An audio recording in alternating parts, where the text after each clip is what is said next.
What's up, guys and gals, and welcome to Veve Vibes, where I love talking all things NFTs, speculation, and of course the market. So we're actually going to just jump straight into it because I do have 10 comics to cover. That is the title of the video, and I got the idea from this Twitter post. So which one of you will think will perform better in the long run, SR Spider-Man or SR Marvel Comics 1?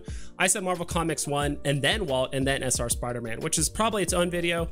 But New Compass Collectibles was just kind of asking me like, hey, why are you bullish on comics more recently, you know, all that kind of stuff versus collectibles. I kind of gave a reasoning here, which is again probably its own video, but I really wanted to just double down on the fact that like, hey, these are 10 comics I would love to see personally. I'm not a physical comic book collector, but I've done a lot of reading online on YouTube. I've talked to friends that are also comic book collectors as well, and so these are just the ones I would love to see personally on Veve. Not all of these are huge winners on the CGC. Not all of these are $1 million comics, you know, at a 9.6 grade or anything like that, but quite a few of them are, and these are also just stories and comics I would love to see personally. So these first two comics are actually more storyline based, and then the last 8 or so were more first appearances, and they're in no particular order. So first one is Secret Wars. So there's actually a whole line of these Secret Wars comics, so it seems like it's pretty heavily insinuated that the MCU could be potentially heading this way storyline wise, and as you can see we have a ton of characters getting involved, and this is a pretty well-known comic. I know there's 2 different variations. There's like the 1984 version and there's like the 2015 version.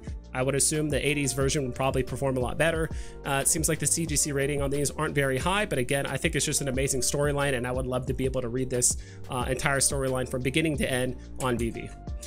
The next one is probably one that's a little bit less well known, and I mostly want to see it because of a very particular character. This is Fantastic Four Volume 1, 562, and this one has its own story, but this one actually has the first appearance of the Marquis of Death, which is just an absolutely absurdly powerful. We actually ended up finding out that he's actually a mutant. I don't want to spoil too much of it, but this guy is incredibly powerful. So all of you guys that are comic book nerds, or at least like understand like the power levels of Marvel superheroes or villains and entities that exist in the Marvel universe, this guy's often compared to be on par, if not stronger than Reed Richards, but still not possibly as powerful as the Beyonder, but it's still argued to today like who's the most powerful. But this guy's got reality warping powers. He's enslaved and even defeated entities like Galactus, Molecule Man. He's even killed a Watcher. He's basically enslaved millions of versions of the Fantastic Four to basically serve his will. And based on some of the feats that he's done, it's insinuated, I don't think it's really shown on any panels, but it's insinuated that he's killed abstract entities like Eternity, Infinity, Death, Oblivion, and even other like omnipotent cosmic forces like the Phoenix Force, as well as like the Fulcrum. So this guy's like absurdly powerful, and I would love to actually be able to read the storyline, which goes from Fantastic Four 562 all the way to Fantastic Four 569. So I would love to see this on Veve, and probably one of my favorite things is obviously just showing off how powerful he is, but also it's taking a pre-existing character that we already know and we know is powerful and we should all fear. It takes him to basically a whole nother level, which is pretty exciting. Next thing we're going to talk about is, now we're getting into like the first appearances, Amazing Fantasy 15. I just kind of want to throw this one out there because I think everyone is waiting for this one. This is one that would legitimately crash the market. This is the grail of all grails when it comes to comics, in my opinion. As you can see, a CGC 9.6 rating goes for over $4 million. This is the first appearance of Spider-Man, and this is definitely one that comic book collectors and even people that might not fully understand the scope of how big Amazing Fantasy is.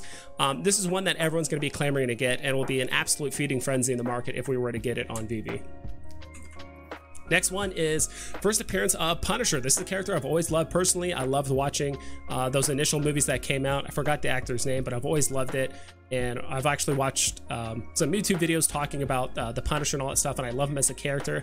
Big a fan of like anti-heroes like Wolverine, like Punisher, like Spawn, like all these other characters that kind of tiptoe that line of the gray, but leaning more towards the dark side of things, and they kind of do things that need to be done that most superheroes with like a strong like moral compass or conscience just can't do.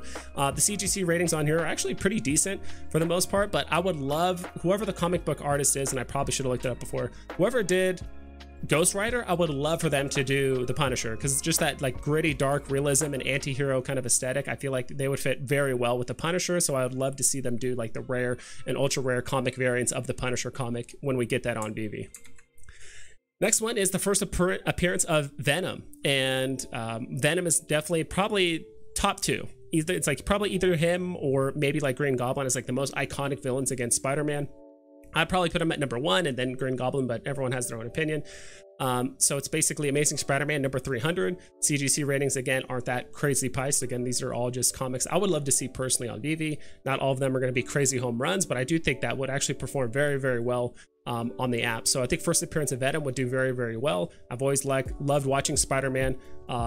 You know, Saturday night or Saturday morning cartoons. I remember watching the crap out of Amazing Spider-Man, and Venom was always a joy to watch. Next one is first appearance of Iron Man. Tales of Suspense number 39. Iron Man is probably one of my favorite Marvel superheroes. Definitely probably up on the Avengers. He's probably my favorite of all the Avengers for the most part. And I do like Iron Man more than Batman. That's just me personally. And again, the CGC ratings are up there. So it's like a 9.2 is worth over $250,000. So it's worth something. I would love to see another Iron Man suit or variant kind of come out. Obviously, it's not going to be FA because we already have that as a golden moment on Veve. But even if we get this like gray kind of iron suit, I wouldn't mind. It's actually pretty cool. So, but it pertains to the comic. I would love to see this on Veve. FA Iron Man. I feel like we're going to have it eventually. Next one is FA Thor. And kind of a commemoration of the more recent drop that we got of Thor. Obviously, I think the comic is actually going to perform way better, gem for gem. I think the comic is going to perform infinitely better than the drop did. As you can see here, again, CGC rating 9.2 is going for over $250,000. So Thor is a very big deal in the Marvel universe as well. So, and we see him a ton in the MCU. I think he has more movies than a lot of the other characters that we've actually seen in like the Avengers for the most part. So Thor is the one I'm very excited about. Journey into Mystery number 83. Next one is Incredible Hulk number 1, first appearance of Hulk. This is by far and away probably one of the more anticipated comics that I would love to see on the platform. I love the Hulk. I love him in all the movies and stuff like that. And again, CGC rating, not very many that are above, if any actually at all, above like a 9.0. At least like no confirmed sales that it seems. An 8.0 is going for about $185,000. But again, this is a key issue. Most of these comics I'm presenting here most of them are key issues for the most part. And I would love to see basically Hulk as Bruce Banner, or Bruce Banner as Hulk, I should say, on Veve Comics here in the near future. I would love to see it. Xmen number 1. This is the first appearance of Cyclops, Beast, you know, all the characters, Angel, all these guys. So this is basically the first comic issue that kicked off Xmen. Huge Xmen fan personally. I would love to see more Xmen collectibles as well as comics on Veve for the most part. I'm still waiting for FA Wolverine, Iceman, Cyclops, like all these characters on the app. But right now, we do have a lot of Uncanny comics, but not like the very first one that kind of kicked off the whole series back in 1963. 9.2 rating is going for about $320,000. It's probably even higher than that. I'm not entirely sure, but I would love to see first appearance of X-Men. I'm a huge X-Men fan. I watched it a ton as a kid. Always loved the Wolverine, which kind of leads me up into my next comic, which is Incredible Hulk 181. I think this is probably easily probably the most anticipated one other than Amazing Fantasy to hit like Veve Comics. Whether they do 180 and 181 separate or together, I know the first cameo of Wolverine is like 180, but his actual like first full appearance is 181, which is the same thing as Venom. I think Venom had a cameo earlier, but his like first like full appearance was actually Amazing Spider-Man 300, so it's a bit different. But the first full appearance, I think comic community kind of agrees, is 181, and as you can see here at 9.6 ratings, going for $26,000. Is it the most expensive or like the most popular comic ever to come out? Obviously, it's not as expensive as like Amazing Fantasy or some of the other ones, but it's one I would love to personally see just because I love Wolverine and I know a lot of other people do as well. So yeah, that's pretty much it. I know I gave you guys 10 comics, but I'd love to know, is there any comics or characters of first appearances that you guys would love to see on Veve? Let me know down in the comments below. Please double and triple check all of your listings so you guys don't screw yourself over, and I'll catch you guys next time.